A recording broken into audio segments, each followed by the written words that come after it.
I'd like to introduce our first speaker, Dr. Lisa Schirch. Dr. Lisa Schirch is a senior research fellow for the Toda Peace Institute, the Alliance for Peacebuilding, and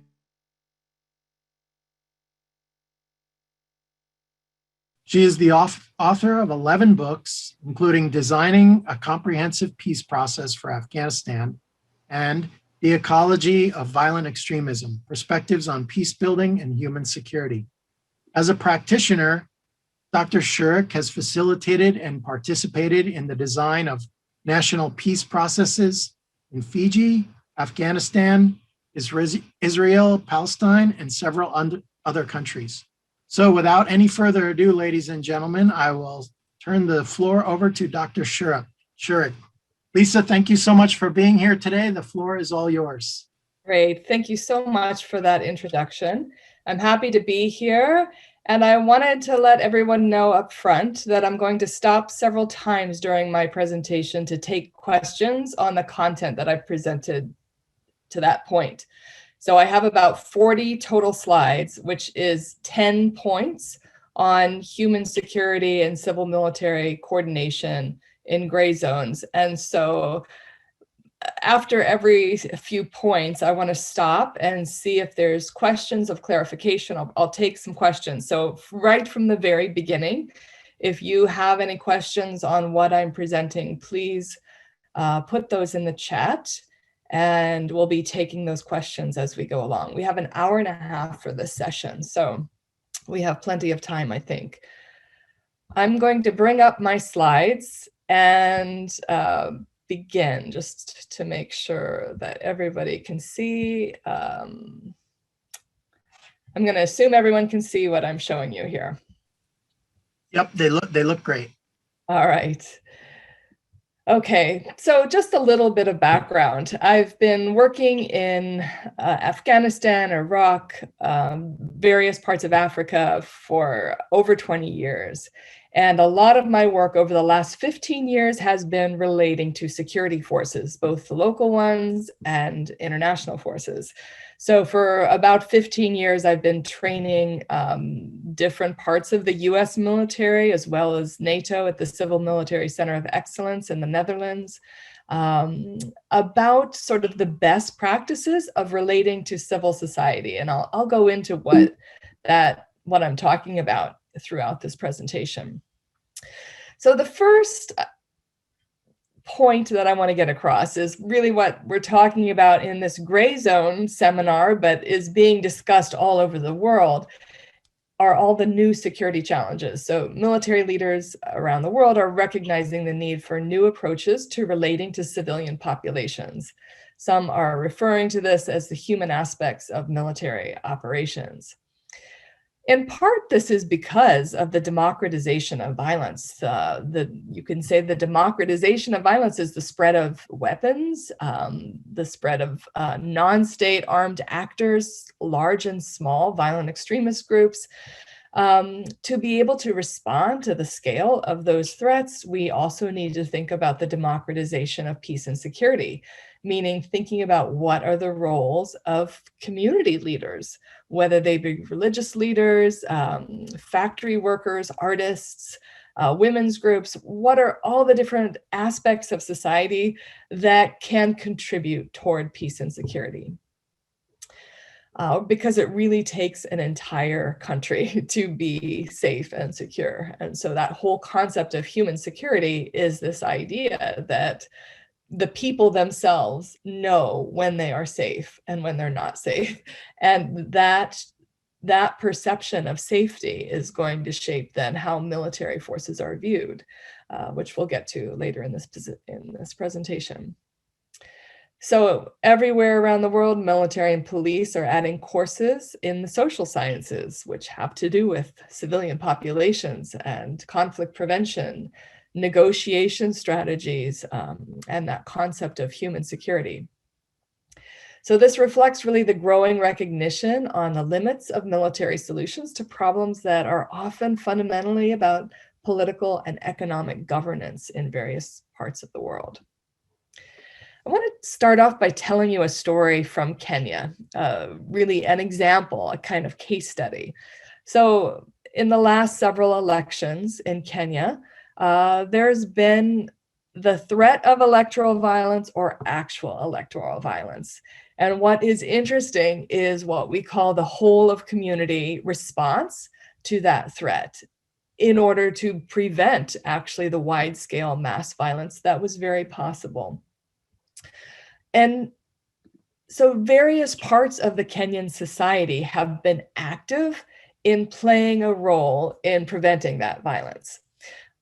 Religious leaders from the National Council of Churches have been telling their pastors to give sermons on Sunday at the services about preventing violence. They have been putting up billboards across the country. They've been calling religious leaders together across the country, trying to address the drivers of violence and trying to get commitments from a variety of different leaders to speak out against violence. One of the Kenyan NGOs, that's NGO is non-governmental organization, one of their networks is called Peacenet, and it works with the Nairobi Peace Initiative.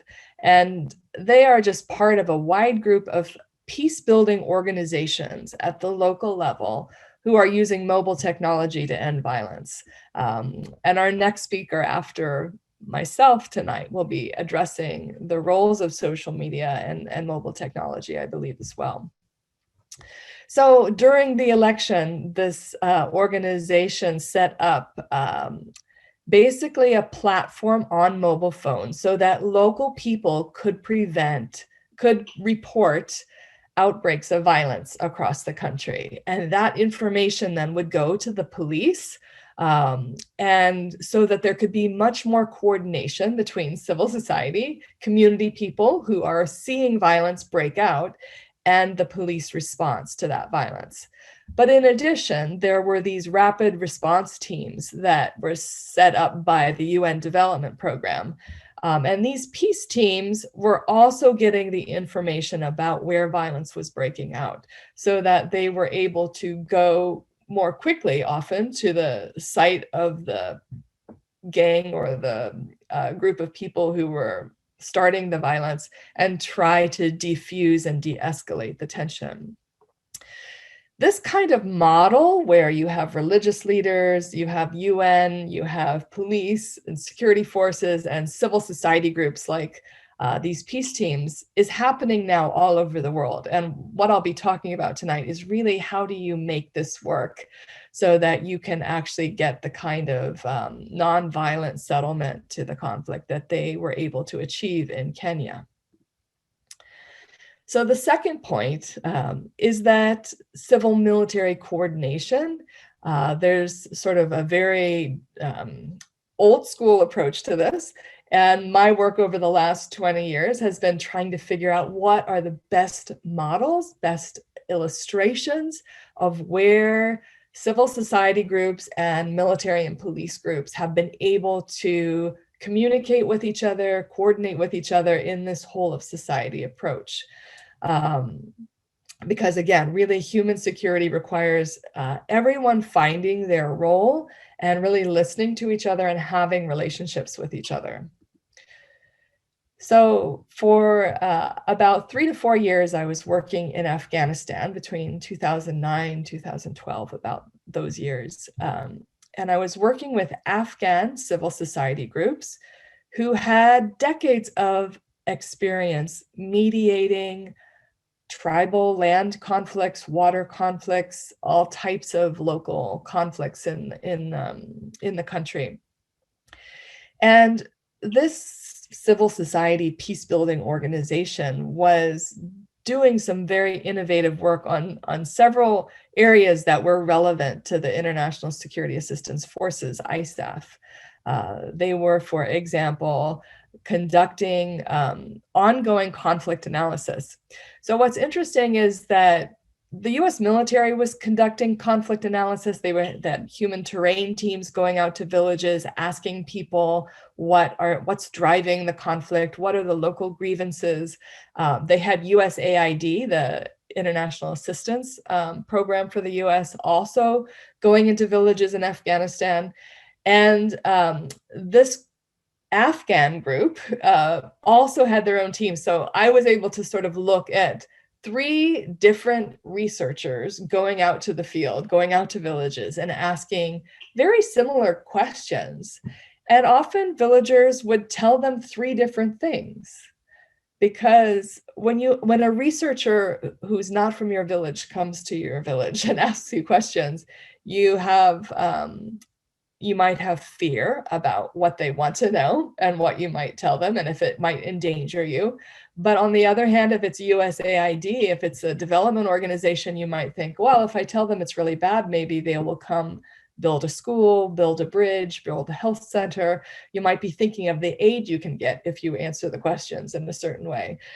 So what we have come to see is that in trying to do research on local perceptions of conflict, it's really important to have civil society groups have the funding to have their own research teams that go out and conduct research with people, researchers who have an identity themselves that is closest to the identity of the people they're researching.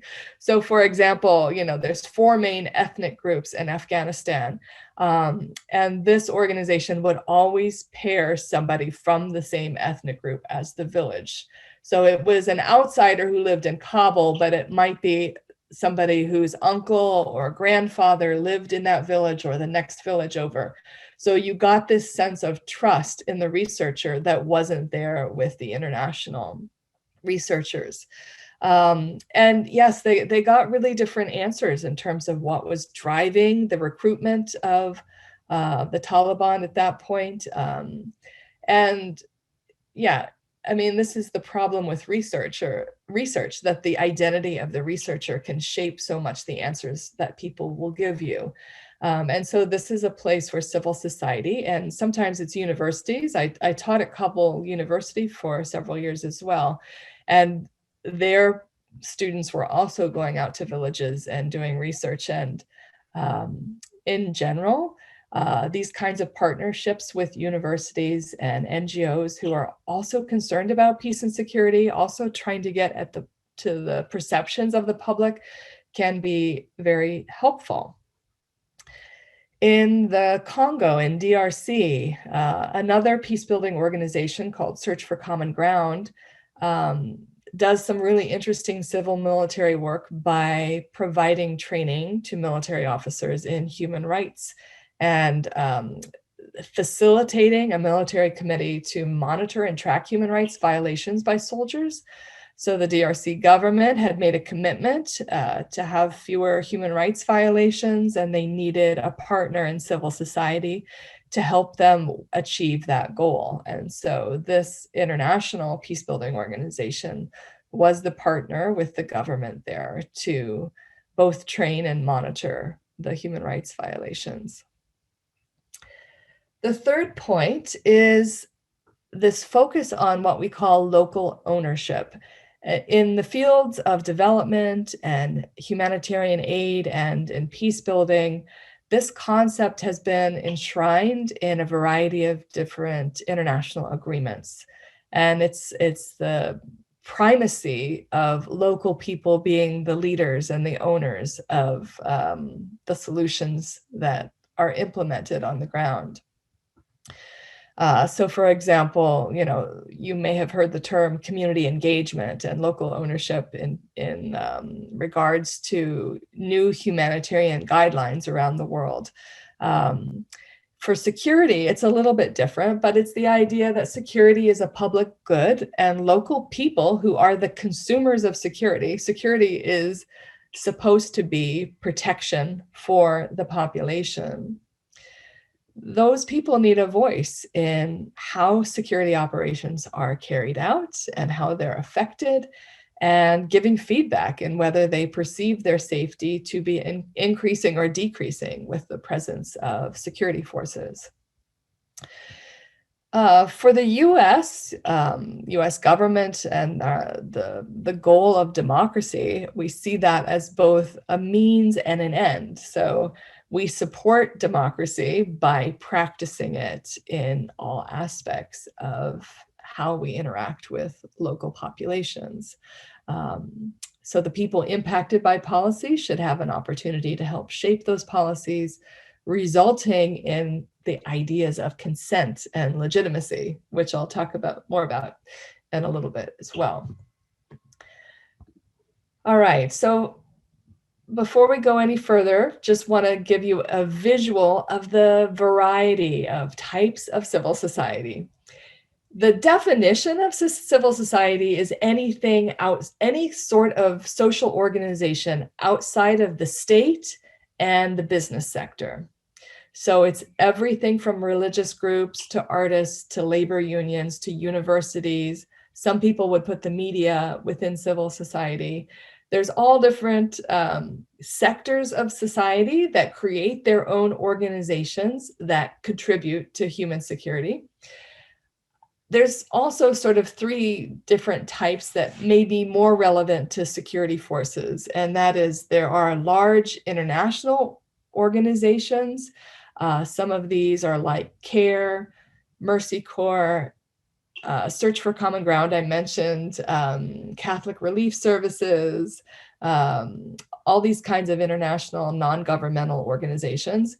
At the community level, there are what I call traditional civil society organizations. In Afghanistan, for example, there were tribal organizations that were set up with decision-making power for organizing the tribe, the different tribal organizations. And then there were modern civil society organizations, and these are more like local NGOs. They reflect the structure of international NGOs, but they're operating at the more local level, often with local funding.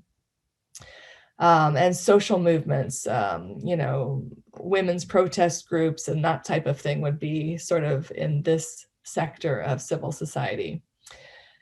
The big point is, I think, often security forces see civil society as a threat to them, and often there's difficult relationships. And in this whole conversation about gray zones and legitimacy, the real point is to try to emphasize that security forces rely on good relationships with civil society, and that relationship matters to the outcome of those security goals. So there's sort of two roles of civil society: to partner with the state, to complement and supplement its capacity in peace and security, in all kinds of governance and education and food delivery, et cetera. But the other part of civil society is holding the state to account for its responsibilities in transparent governance. So, for example, in the United States, if you go to the US Congress on any day, there are civil society groups meeting with representatives and senators to try to reflect what the public's interest is on any sort of matter related to food safety or vaccines or any issue. Civil society is interacting and trying to hold government to account for its responsibilities, to provide oversight and safety to food and vaccines and other medicines, for example. But it's sort of playing a really important role, so that you can't really have a stable government unless you have a civil society pressing against it, holding it to account. And this is a very natural relationship, that sometimes there's a partnership with civil society and the government in humanitarian relief aid, for example, but sometimes there's tension as civil society is asking government to do better or to be more transparent or more accountable. And we should see that tension as natural and as helpful, actually, to the long-term stability. So it's kind of like a vent where civil society is expressing grievances and then they're dealt with a good government. And those sort of principles of civil society are really reflecting also UN peacekeeping principles. So you may be familiar with the primacy of civilian authority in terms of security, that the military supports civilians in government and civil society. The military enables civilian solutions. The military does not offer direct support to civilians. And we'll talk about those humanitarian guidelines and how that applies in a gray zone. later in this presentation. But sort of these principles have relevance outside of combat zones as well. Let me stop here and see if there are any questions. So I'm gonna stop the share, come back out, and... Hi, Lisa, you've got a large number of questions already, which is a good sign. So we've got a very active audience today. So I'll start going down the list, and we'll get to as many as we can. Or you tell me when you're ready to move on, and okay, that sounds good. We can always save some more to the end also. Let's see. You mentioned in Kenya the Ushahidi, the crowdsourcing tool, the app. The question there was, is it possible, or do you know of any instances where militia groups, use those things for?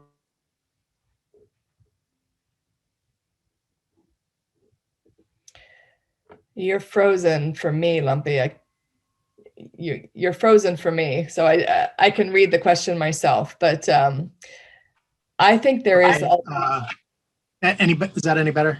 Yeah, that's better. I can hear you again. Okay. Yeah. The question was, have the militia groups used that to, divert attention in the wrong areas? Good. Excellent question. And I track digital technology and its role in conflict pretty much full time now. So this is my main focus, is trying to figure out how violent groups are using digital technology, and how social media in particular has become an instrument, a weapon of mass destruction almost, in terms of disinformation and really stirring up polarization and divisions within societies around the world. I do not know of any examples of where a violent extremist group used something like Ushahidi. So there is this danger, though, and we're trying to get ahead of the curve and trying to anticipate how any of these technologies, which we call peace technologies, we're trying to figure out ahead of time how we can anticipate that and ensure that that's not happening. And it's just like security forces. You have to build in redundancies and checks on information to triangulate it and to really try to make sure it's working. Okay. Here's a question. This is an interesting one as well. Has there been an actual increase in violence in the gray zone area that we're talking about, or because of these tools that you've mentioned, are we just seeing an increase in reporting? And I look at the same thing with terrorism. I think about that question often, especially since COVID. So I'd be interested to hear your thoughts on that one. Do we think there's actually an increase in violence, or are we just better at sharing information now? There are a lot of different answers to that excellent question. And I don't know of any research that really specifies violent levels in gray zones, for example, to NGOs or civil society groups. What we do know is violence against journalists has increased around the world. And I'm going to show you a chart later about also the violence toward NGOs has increased around the world. But again, that's not specific to gray zones. So I'm not sure about that question. Okay. Here's one more for you, and you let us know whenever you're ready to move on. But Dr. Schirch, thanks so much for your presentation.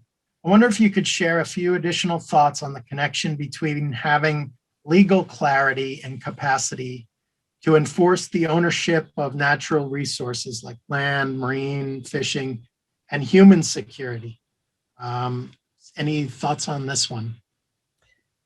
That's a tremendous issue, I think, particularly with climate change and water sources. As we head into the future, we have a great deal of unpredictability in terms of climate disasters that might happen and how that will affect natural resources. Although I see this question's more about, enforcing the ownership.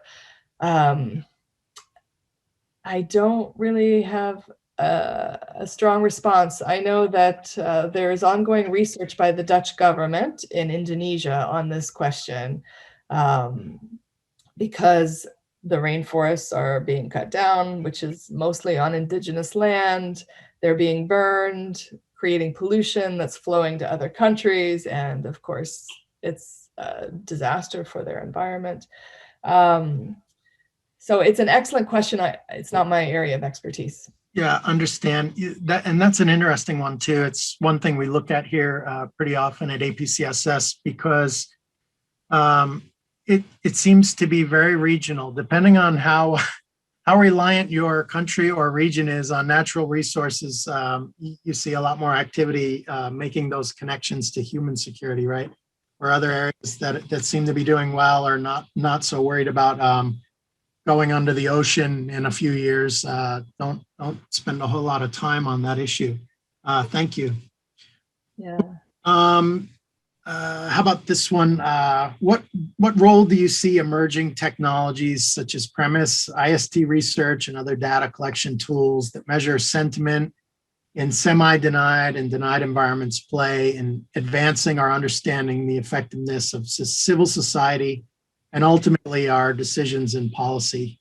So you hit on this quite a bit already, but any additional thoughts on that one? I think mobile phone surveys have tremendous potential in terms of reporting on incidents and feelings, perceptions of insecurity. So for example, again, so much of my experience was in Afghanistan, I think back there, but there were mobile phone surveys on how safe people felt, and really trying to have local people define what were the indicators of safety.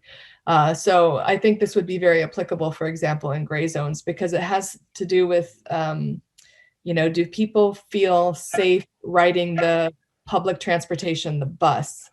And, that's an indicator. If people are able to feel safe, then they can take their agricultural goods to market. They have food security and economic security.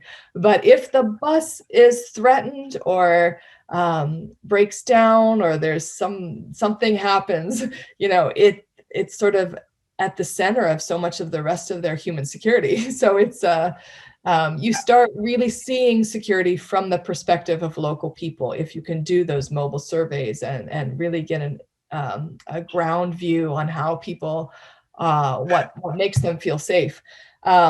There's also, as I said, though, a real danger in relying too heavily on technology or the perception from local people that it is an outside organization. Or I see the question about, a proxy, it might be coming from a government that is not friendly to the local people.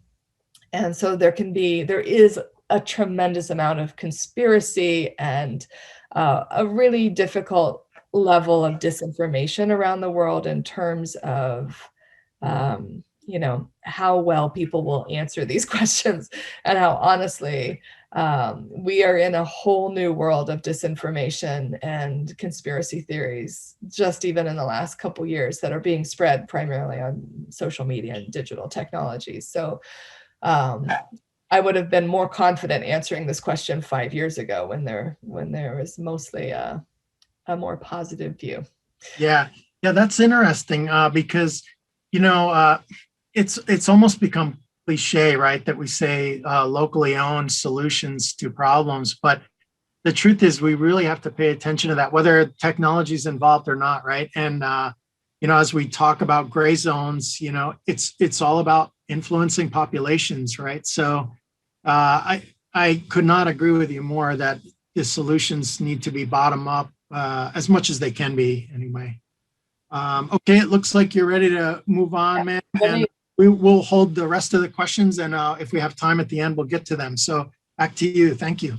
I'll probably stop at least one more time before the end. So let people, we'll have another round of questions before the end round.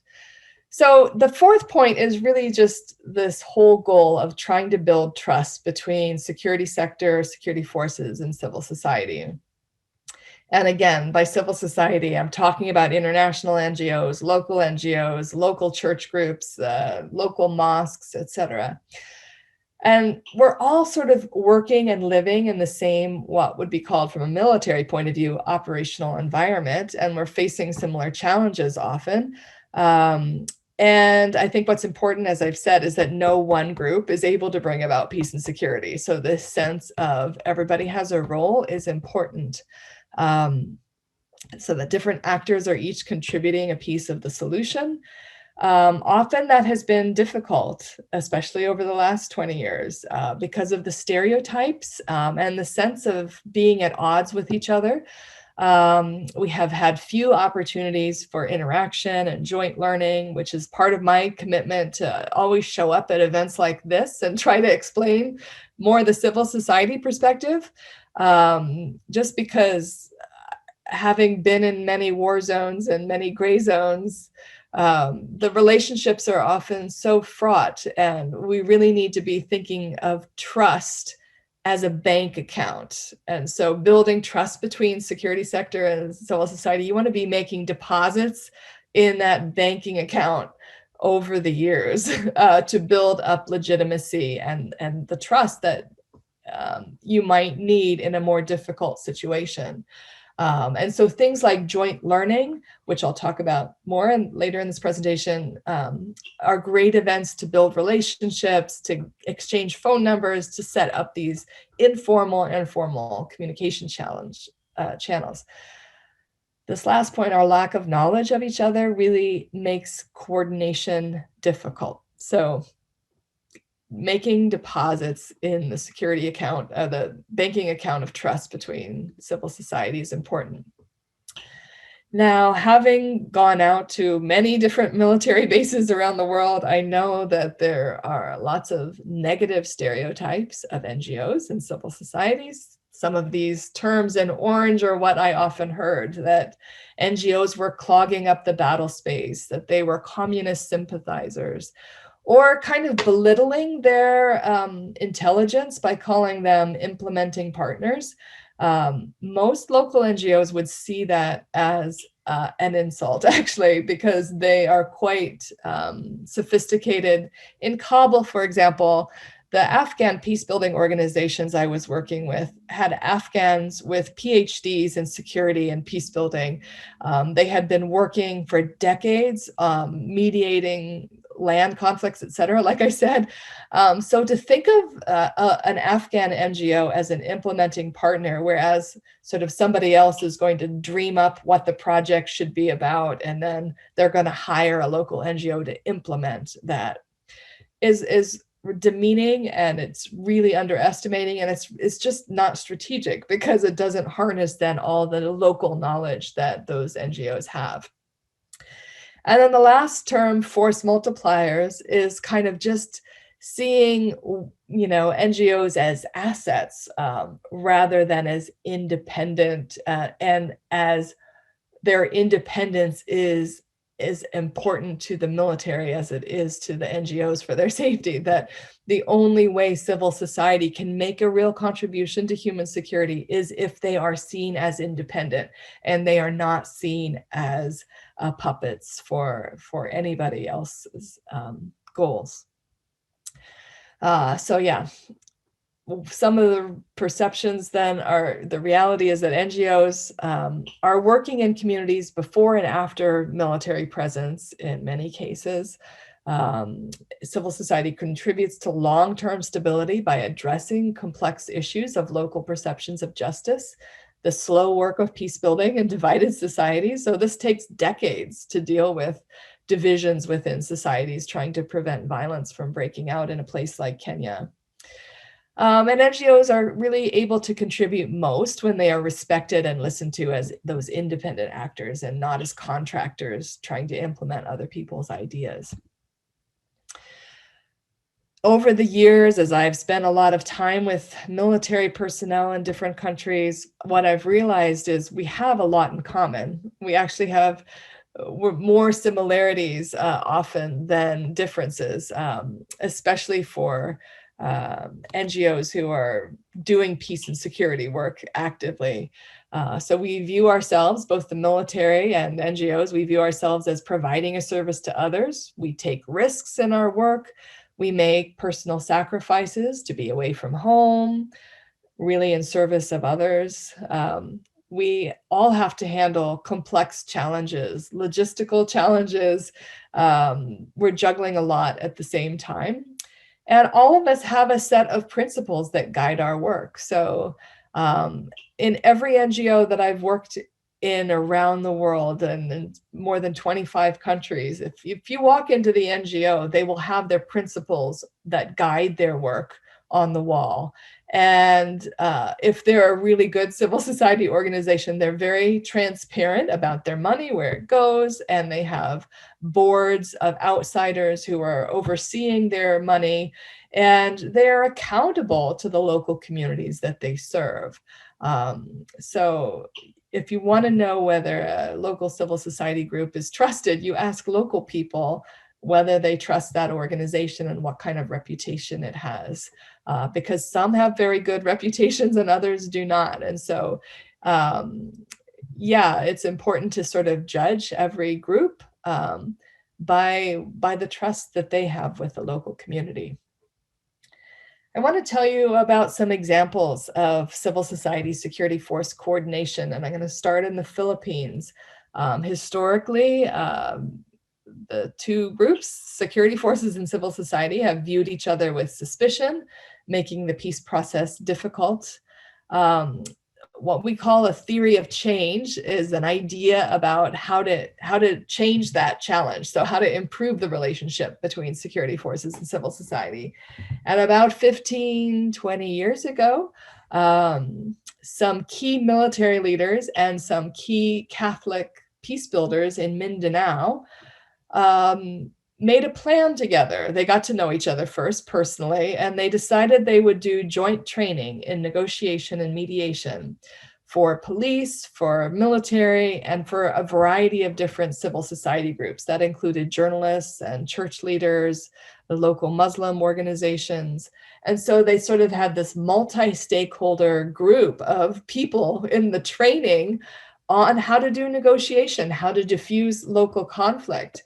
And they sort of improved the local capacity to support the peace process, which was really about, trying to get ceasefire agreements with a variety of different armed non-state groups. And everybody learned how to work together in trying to negotiate when there was hostages, when there was tension. They had each other's phone numbers. They had relationships with each other. They had a bank account full of trust deposits that they've made over the years. And they did remarkable work together. These are just some photos of their training in conflict prevention and peace building. There is this publication, Balay Mindanao, which is a group in Mindanao, Philippines, reported on all of their work with the Filipino military. And what was significant is the Filipino military also started recognizing military leaders for their peace building capacity. And so they awarded the peace generals, peace majors. They would give awards out to military personnel who had demonstrated their capacity in negotiation and mediation, in building relationships with the local communities. So they had created an incentive structure for soldiers and police to see these as legitimate goals to be rewarded, to get patches and medals for that type of work. The fifth point is that sort of thinking about how to improve the relationships between civil society and the military, we have to see it as this long process of transformation. And so in Europe primarily, but sometimes in the US too, we call that the security sector reform and development process. So, you start off in the situations where, for example, security forces distrust civilians, civilians distrust the security forces, and may even view security forces as a threat, as predators against them. So the process of security sector reform and development is really trying to get to this place where civilians trust security forces as protectors of their human security, security forces as people who listen to them, who understand local perceptions of what is endangering them or threatening them. One way that people around the world are working at this is to try to build structures for this kind of civil military coordination. In a number, about a dozen or 2 dozen countries now, it's called an infrastructure for peace. And this title is being shared by the UN. UN Development Program is funding these infrastructures for peace in a variety of different countries. I lived in Ghana for a year and was part of really the groundwork for how this would, how just the initial stages of the security forces in Ghana starting to meet with the religious leaders, who also would meet with the local community leaders and the clan chiefs, the tribal chiefs, and also the parliament, the government in Ghana as well. And it was this whole idea that they were actually creating a whole of society infrastructure for peace. So, for example, when I lived there up way north, like, here's the capital city of Accra, we would drive 8 hours to Tamale, and then we would drive 2 or 3 hours way into the bush where there was a variety of violence happening. What this infrastructure for peace did is have local people know who to call if violence erupted way out here, so that you could have an immediate peace team from this city of Tamale to drive out there, and the mediation team would try. That's like the civilian first response. The people who are closest, they're trained in mediation, they're trained in diffusing violence. They drive out there immediately, right after it happens. If they can't settle the violence down, then they call in the regional security forces, whether it's the police, or at this point it would be the police this far north. And if they can't deal with it, then it goes to the capital city to get involved at the diplomatic level, and the military gets involved as a last resort. So when all the other chain of options for diffusing this conflict have been expired, have not worked, the military then has everybody's support, has the information to come in and try to stop the violence. So that's an example of, local ethnic conflict, but it would work the same way, I think, in other zones, other levels of conflict, where there's a local capacity for trying to address conflict and division before it turns violent. This same concept of an infrastructure for peace has more recently been implemented also in the Philippines. So we're jumping back over there. And the Bantay Bayanihan is a structure that exists everywhere there's these red dots in across the Philippine Islands. So way out here, what's happened is that the local government has set up a local infrastructure for peace. So it's a permanent forum where the community can talk directly with the security forces about maybe rumors they're hearing of a violent extremist group. Maybe they're buying weapons, maybe they're threatening to kidnap, whatever the rumor is, there is a place for the community to go express their concern about that. But also, certain civil society leaders are given security clearance in these local forums. So certain civil society groups then are also getting intelligence from the military side about what the threats are. And then together, this Bantay Bayanihan is able to explore a variety of options. What would be the best way of addressing the security threat? And together, playing out kind of in a red team, like a sort of challenge of, let's think of all the possible things that might go wrong. And when you have civil society in the room, when you're doing that, you get really different answers than when you don't have civil society there. So it's in the security forces' interest to get as much information as they can about all the things that might go wrong, that might take away from security goals in the region, for example. All right, so the seventh point, I wanted to just touch on this idea of state legitimacy.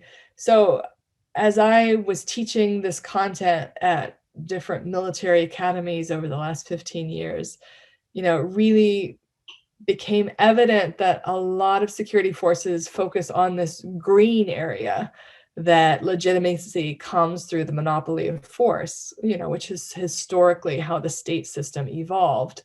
Others would see, legitimacy through legal rights, but really the concept of the state and governance has shifted over the last 20, 40 years.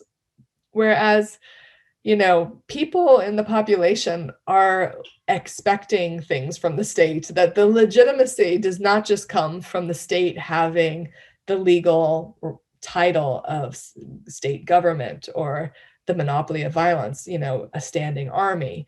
The public gives legitimacy to the state, in a sense, in exchange for governance and public support, so that a government really is only as legitimate as the degree that the public trusts them and sees them as providing things for the people, like an infrastructure for transportation and an education system and a health system. And so this concept of state fragility comes when states are not able to provide fully for the public, and especially again with climate change or humanitarian disasters, state capacity is not always sufficient to respond fully to an emergency, or, in many countries to provide basic education for everybody. So, this idea of good governance really helps to build the trust, again, between the population and the government. I want to get into sort of an analysis of how the relationship with the state and the civil society has disintegrated in so many places around the world. And there's different ways of thinking about how society is structured.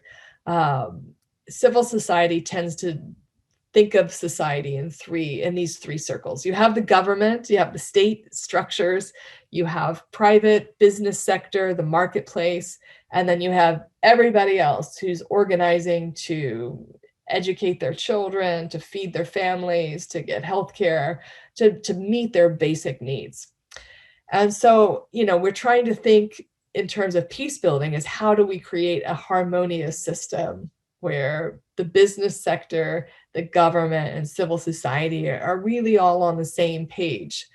And so this kind of formula, when you have a citizen-centered state, so the state is focused on public services, they're devoted to equal treatment of all groups in the population. You have socially responsible business that's sort of aware of the impact of their business on the population and trying to maintain good relationships and trust there as well. You have an independent civil society. This is kind of the recipe for human security. What we often see is what the World Bank calls elite captured states. So the state system is really serving only a part of the society, an elite part of the society. And then you have often the private business sector and the elite captured state working closely together. And security forces are really protecting those elite interests, and they may use a pacification strategy on society. And this is where society starts to feel like security forces are the enemy. They're trying to protect elite interests, which often, as the question came earlier, are about exploiting land, cutting down the rainforest, even if it's tribally owned. And this is really this deterioration of human security. So let me stop there because the last 3 points, actually, I'm not sure I have time. I better go through the rest of it and then we'll open it up so that I make sure I get through all of it. So the last 3 points in my presentation have to do with, okay, what are some bigger strategies for how we're going to build trust and really operate in a coordinated way? So this sort of wheel, these are 5 ways, 5 sectors that civil society and security forces can be cooperating together. The easiest one, as I talked about in the Philippines, is joint capacity building for human security. So, you have joint trainings on the ground. And this is happening now in Kenya, in Colombia, in a variety of countries where they're using the curriculum that I designed for this. To really try to train so even people know each other's terminology and understand each other's purpose and roles. And really, the best part of this, not only do you have shared terminology and shared concepts for human security, but you have these personal relationships that are really priceless in terms of most of the best practices, the great case studies of this coordination have come about because some civil society leader, some military leader have gotten to know each other, know each other's families, they have each other's phone numbers, and in a crisis or in a situation where they need each other, they can call each other up at 9 o'clock at night and talk with each other about what's happening and what the options are for responding. The second point is this jointly assessing human security challenges. So this is what I was talking about in Afghanistan, where the civil society groups, the universities were all participating and trying to understand why some of the extremist groups were able to recruit so many people. And trying to stop that, you have to understand what's driving it. So that's security assessment, conflict assessment, doing that together and exchanging information is really important. Jointly plan human security strategies. So this is what was happening in the Philippines as well, with those local committees that involved civil society leaders and security forces jointly talking together. And in some cases, they were implementing those together. There would be a religious leader and a military leader going out to an insurgent group and trying to negotiate together the release of captives, kidnapped people, etc. And finally, this idea of allowing the community a way of providing an evaluation, a way of monitoring, a way of feedback to security forces. Again, back in Afghanistan, I didn't give you this example through my presentation, but the police department in Kabul, set up a community policing board where there was a hotline that invited the public to call in and both report where they felt unsafe and where they wanted security forces to be, but also, they could report on any abuses of power that they saw, any problems. And the police departments in Kabul and these 13 districts, they saw a dramatic decrease in security incidents when they set up this hotline and this sort of mechanism for the public and security forces to talk with each other.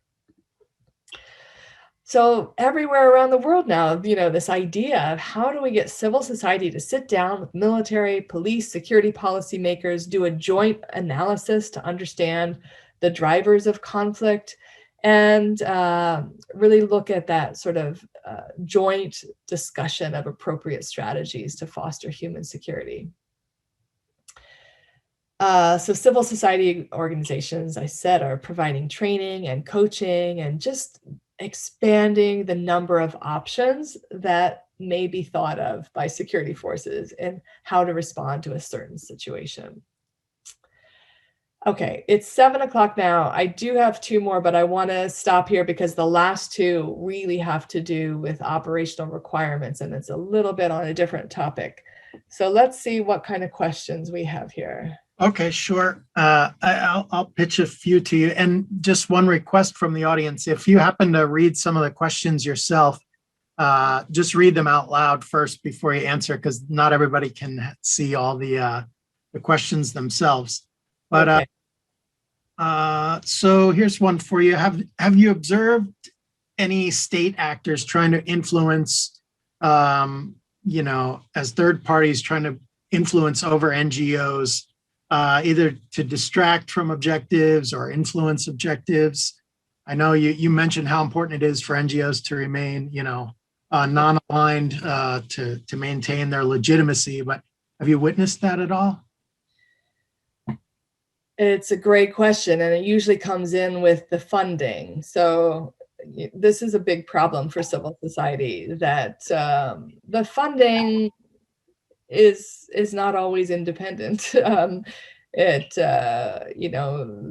place where the money comes from often shapes, the implementation, even if it's given without strings attached.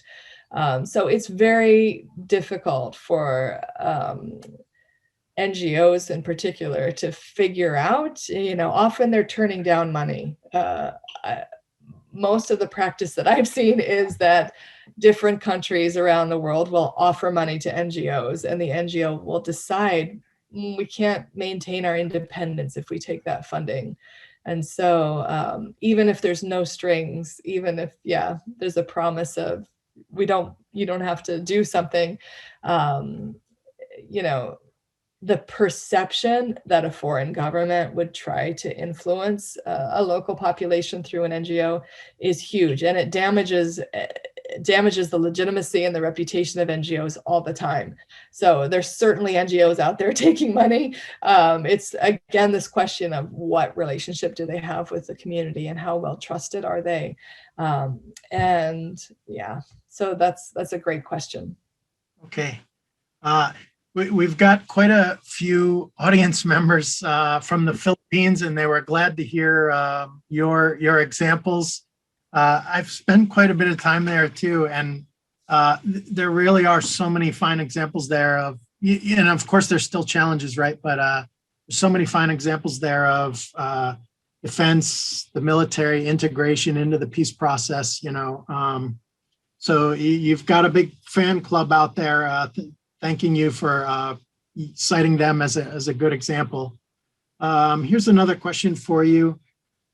This is a kind of more of a broader question, but can you talk about the relationship, if any, with the US State Department and some of these affairs that you have mentioned so far? Some of those examples in the State Department? No. Do you have any examples of US State Department integration or assistance in any of the type of human security endeavors that you've talked about so far today?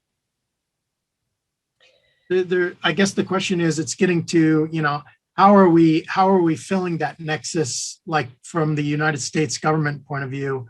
How are we, these gaps, these... Okay, I get the question now. Yeah. Yes, so I do a fair amount of work with the State Department as well, offering trainings like this at the Foreign Service Institute for training diplomats, but also really the focus mostly has been on conflict analysis. So the State Department has a whole section of itself. It keeps getting renamed, so I'm not sure what the Biden administration is going to call it, but there is a group at State Department that does conflict assessments, and the way they do that has been an issue for me, because often they're sending in teams, and my observation in multiple countries from Iraq to Afghanistan to Pakistan is what local people will tell the State Department, USAID, or the military is different than what they will tell a local civil society researcher. So, at the State Department level, I'm trying to help them understand that point as well, that there's really a need for investing in ongoing conflict assessment that is led by local people. And I think this is one thing that can be funded by international actors. So DFID, which is the British aid funding mechanism, funds conflict assessment in a variety of different countries. And my argument or my advocacy at the State Department is that this is really part of public diplomacy, that when they go out to Liberia or a country, they can go and deliver a speech, but actually the more important thing is for them to go and listen. And when a diplomat goes out, just asking questions and listening to local populations can be very insightful. And it's transparent that obviously the US has interests in the region as well. But any opportunity to have local people voice their concerns, their interests, is a win for the United States. So listening is a strategy. It's not just delivering speeches. It's not just providing aid and services. Wherever I have worked in the world, people want to be heard and listened to. It's a sign of respect and dignity when a foreign diplomat will come and listen to them. And people feel more empowered and willing to cooperate and trust a foreign government if they have spent that time to listen. So again, yeah, this is whole of society, and everybody needs to be on the same page, recognizing that local people have a lot of ideas about what to do. They are affected by any security force activity, and trying to set up a communication mechanism that allows for that to happen is a good strategic move. Okay, maybe one more question and then we can get back to your slides. This one, it says, lost it, but based on your research or experience on the ground, obviously you've been to many places. Are there any visible early warning signs for conflict in human security? And also, have you ever noticed any different regional characteristics of these, as you switch from Asia to Africa or the Middle East? So any thoughts on that one? Great question. And so I lived in West Africa for a year as well. And they were just setting up an early warning mechanism in West Africa when I was living there. And some of the earliest case studies was the women in the marketplace know when armed groups are buying weapons, because you suddenly get an influx of gold jewelry that the husbands or their partners or the fathers are bringing to the market to sell. And so the women in the marketplace had their pulse on, sort of what the economic flow was. And when insurgent groups were building up stockpiles of weapons, they could accurately predict that by market activity. So, in the international world, this is known as women in peace and security, because women are often in unique positions in society to be able to detect levels of armed buildup that might not be obvious to outsiders. And again, this relates to what I was talking about with human security indicators in Afghanistan as well, that, local people being able to ride the bus was a primary human security indicator, which would never have been probably thought of unless somebody had listened to them, asked them the question, and listened to how they perceived their level of safety. Would you like to get back to your slides, or you want to take another question? It's up to you. Let me just be safe and go through the presentation and open it up again. All right, point number 9 is sort of these 4 aspects of civil society organizations enable them to play better roles in peace and security. So we're going to talk about distinction, terms of clothing and vehicles, consent and acceptance with the local community we've talked about, access and freedom. Often in war zones, you have civil society groups negotiating with all the armed groups on all sides to be able to travel freely without being attacked. And that's part of what they need to be perceived as independent, because they won't have access and freedom to deliver aid, or in the case of peacebuilding, they won't be able to get in to do a conflict analysis if one side thinks they are CIA agents, working on behalf of a foreign government. So it's really important to understand that the operational requirements aren't just for the good of civil society organizations, though they definitely are, but they're good for everybody. They're really enable the best whole of society coordination is when we can really protect the distinction, independence, consent, and access and freedom of civil society groups. I'm going to show you these two charts that I told you about the increasing threats to civil society. This is from the aid worker security database. So they're particularly focused on humanitarian workers, but they also include other aid workers. Beginning in 2002, it was really increasing steadily. The updated version is here. Oh, this got cut off oddly, but you can still see it. The trend line is not going down. There was a bigger bump around 2013 to 2016, but now last year was a terrible year for aid worker security. Again, this is both the local NGOs in orange and the international NGOs in blue. It's very dangerous world, and this is where the sort of acceptance strategy is really important. So when NGOs talk about establishing consent with the local community, getting access to different areas, and their independence, they have to think about whether all of the groups, all the unarmed groups and all the armed groups that are operating, accept their presence. So NGOs depend on that acceptance from all the population. So an acceptance strategy then refers to how aid agencies gain and maintain that consent. But it's not just for aid agencies. This is for any local NGO, any local civil society group, also for religious groups like those pastors in Kenya. They need to gain and maintain consent from local beneficiaries, local populations, local authorities, local armed groups, belligerents, and other stakeholders. So there's a lot of negotiation that goes on if you're a small NGO. You are making a lot of phone calls to make sure that people trust you, that they feel okay with you. You can't just drive into an area where you may not be welcomed. I created this chart to show just sort of this big spectrum of stances that different civil society groups take. So there's sort of one end of the spectrum is you really need to be completely neutral, completely impartial, completely independent.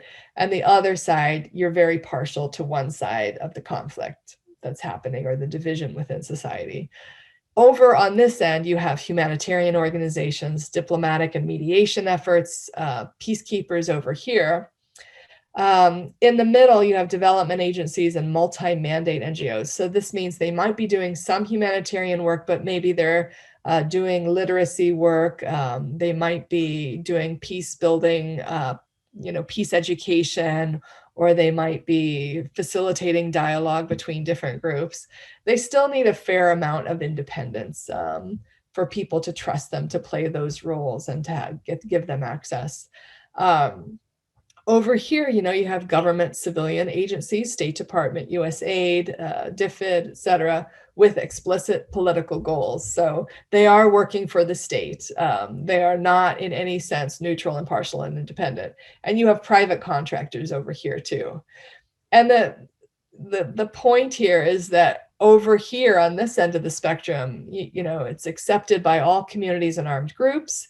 And at this end of the spectrum, they're not accepted by all groups. They will be, in many cases, considered soft targets, easy targets to hit. And what the worst fear of NGOs is, or civil society groups, is being seen as a soft target, as being seen as funded or an implementing partner of somebody on this side of the aisle or the spectrum, and being seen as something that can be hurt to inflict pain over here. So over here, you need to be perceived not as a threat by any group, where over here, clearly, some of these, in some situations, armed groups would see them as a threat.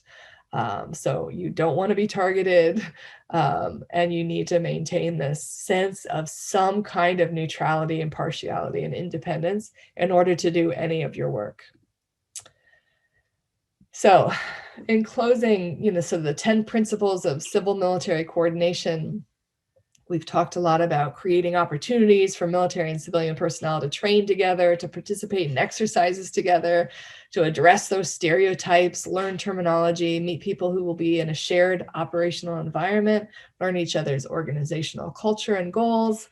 And really then to try to figure out how can you set up a platform, some kind of infrastructure for communication, so that you can manage the interaction, reduce duplication, and deconflict military and civilian actors. And you really emphasize this roles and comparative advantage of who can do each role most effectively. There are guidelines in the US military between the US Armed Forces and non-governmental humanitarian organizations. I've done a lot of this kind of training over the years. A lot of it stems directly from the Geneva Convention, the Law of Armed Conflict, which talks about distinction, referring to armed forces making a distinction between civilians and combatants, and that having sort of legal standing in the world. Of course, the proportion principle, but this precaution one is really important as we think about civil military interaction, because any kind of in-person interaction can be very dangerous. When I lived in Kabul, I was one of the crazy civil society NGO people who was staying at an unarmed guest house, and I would walk into the International Security Assistance Forces. It's this long walk down a blockaded lane. Anybody could have seen me going in there. I could have been an easy, soft target coming out. My point was trying to set up coordination mechanisms between ISAF and the local civil society. So I felt that the risk was worth taking, but I was definitely taking a risk by doing that in-person coordination. In this US set of guidelines, for example, the idea of visual distinctions, NGOs should never wear military style clothing and should wear logos if possible. NGOs should not travel in military vehicles, should not co-locate their offices with military, should not just drop in. They should always arrange visits ahead of time, and should only request military protection for convoys or as a last resort. I had to do that in one situation in Afghanistan where I had no other safe way of getting out.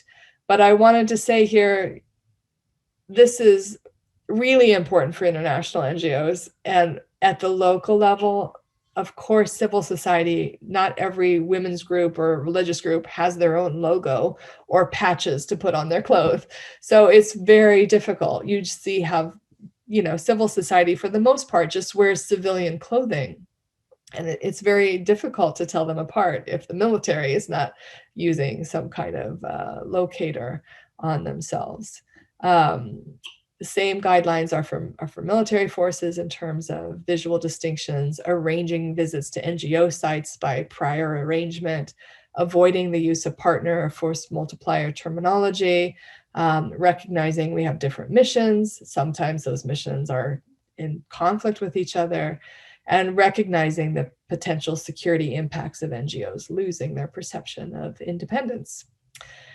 And the last slide is just, these are two resources. I'll put the link in for this. This is a handbook on human security that I wrote. It's a curriculum can't remember how many different modules, but there's many different lessons within each module. It's really designed for co-training, if possible, between civil society, military, and police. And this document includes all of the examples that I gave today about local ownership and human security.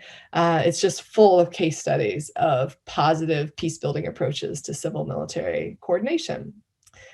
So with that, I will break back into some conversation with the rest of you. And I'm going to grab this link so that you can send this out to people. Okay, sure. While you're doing that, I'll take a look. So I don't know if you can send that out to everybody. This is the link for those 2 publications I just had up. Okay, got that.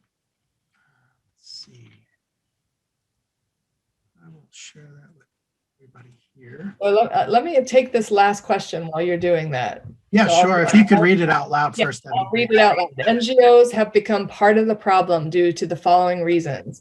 They make the local staff depend on them by paying high salaries. So the local staff want the NGOs to continue their operations. Hence, the conflict drags on because people have a financial interest in it. 2, NGOs themselves want the conflict and issues to prevail on their job security and funding. So that's related. And 3rd, more than 70% of funds are used for organization sustainability rather than projects. How do you see the situation? Those are great questions and ones we discuss a lot in terms of the 3rd part of your question of how much does a donation go to a project versus a salary. That's a huge issue where civil society groups, there are websites where you can judge how much of your donation goes to projects or to aid versus staff salaries. So you want to be reaching an aid organization where most of the money gets to the people who are in need, obviously. So the legitimacy of NGOs is all over the map. Some of them are very good and accountable to local populations, and some are money-making schemes. And so you have to be smart and ask questions and do some research to find out who can be trusted and who can't be trusted. But it would be a big mistake to think that all NGOs are like this. That are using most of the funds for organization and sustainability. Certainly in some parts of the world, there is a big problem with finding qualified people to run NGO programs, and they are paid hefty sums in some places. I know so many good-hearted people who volunteer huge amounts of their time and live on very little money because they are so dedicated to their community and their community safety. I think probably everybody on this call can think of somebody in their community who's just devoted and volunteers their time for the local good. And so, we have to point out that there's a variation and we need to be suspicious in some cases, but certainly not throw away the whole idea of NGOs or civil society. Okay, I'm going to let you sift through. Sure.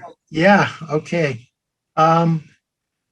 So this kind of dovetails on what you mentioned a little bit, but how do NGOs and outside groups contribute to conflict continuation, like reports that World Food Program has provided supplies to warlords? Mhm. You know, Yeah, so just as it's this reinforcing cycle in some cases. Absolutely. So it's been about 20 years since we discovered that, yeah, for example, in Rwanda, some of the humanitarian aid was going to the armed groups, so they were hijacking it.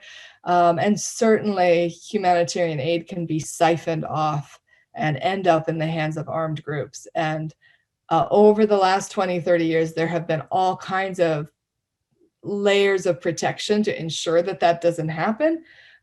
It still happens. So I think of it as military training. I know when I was on military bases, you train for trying to anticipate the unintended impacts, the second order impacts that you aren't intending to make, but you have accidentally brought in resources to Afghanistan, for example, to build schools, and it ends up, fueling the drug trade accidentally. So every stakeholder has this problem. It's not just one of civil society. It's a huge problem that you need to set up accountability mechanisms and all kinds of transparency and oversight to ensure that that doesn't happen. Okay. So I'm looking back to some of the earlier questions that we didn't get to, if you don't mind. So you mentioned how we prefer not to have military forces engaged in delivering aid, but in some countries you just can't avoid that. It's just the way it is.